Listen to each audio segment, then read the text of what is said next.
Well, this disc is proving to be a tough nut to crack, I assume. I've never actually tried to crack a nut on account of my terrible nut allergy. I shook it, stomped on it, and even dunked it in oat milk. So far, this disc is a big fat nothing burger. Care to take a whack at it?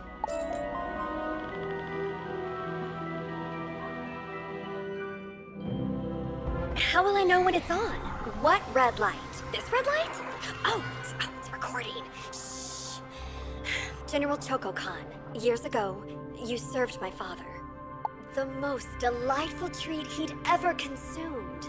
The jolt of sweetness spurred him to mount an expedition beyond Imperia to find its like again. My liege, I am happy to report... Oh, pardon me. I am happy to report success. Our party has found an entire world of the most decadent sugar. In honor of your daughter, we dubbed this world Caramel.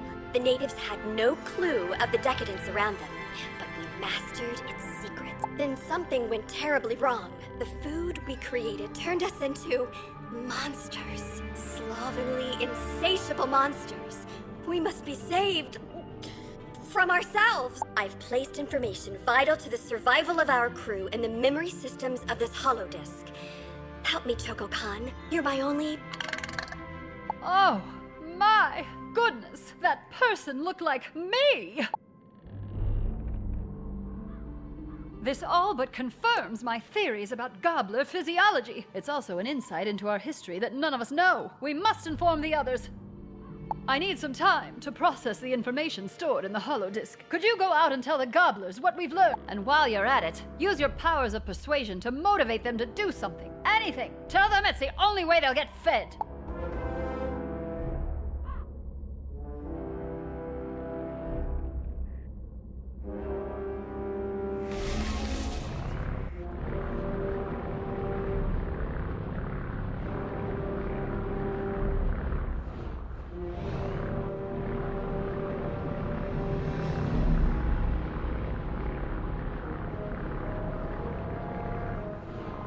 Just drop the food directly into my face. What? No food? Just motivation? What kind of monster are you? What? You say I could feed myself? Gobblers really used to be great thinkers and makers?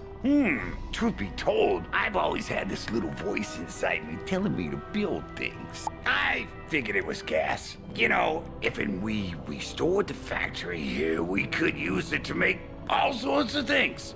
Even food! I'll tell the others.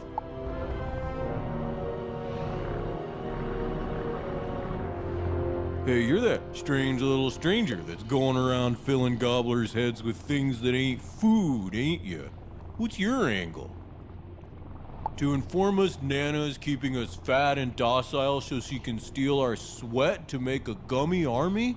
That's quite an angle. But what can I do? Literally anything you say. I've been interested in engineering ever since that time I tried to eat a clock. Suppose I could give that a go.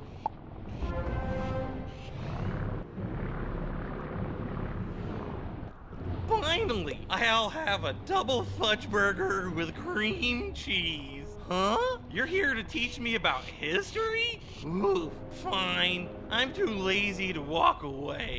Wow! Gobblers used to be explorers, and we discovered how to work the land here. I weren't taught that in 12 years of Gobbler Garden. I should do something? I have always wondered about farming. If I grew my own food, I wouldn't depend on Nana. That's it. I'm gonna be a farmer.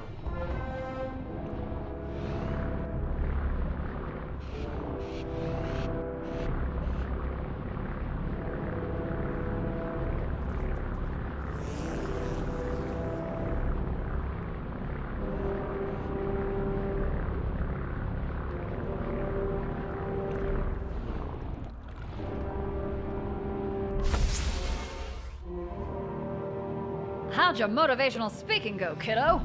Wow, I'm impressed you were so successful, much less not eaten. I was pretty successful here, too. The information on this holodisc was invaluable. I was able to use it to map out the perfect gobbler food for our unique physiology and the key is fairy-dusted organic ingredients. None of the low-fructose candy corn syrup junk Nana uses. The trick is going to be manufacturing.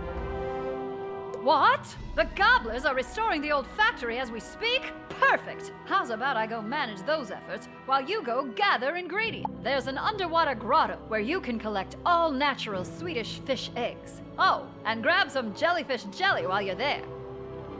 The grotto will spit you out in the gumdrop forest where you can pick fresh gumdrops. Now, here's the most important part, the fairy dust. Fairy guides offer dusting to the tourists for an exorbitant price. Luckily, I have this coupon for free fairy dusting. Now, let's go to work.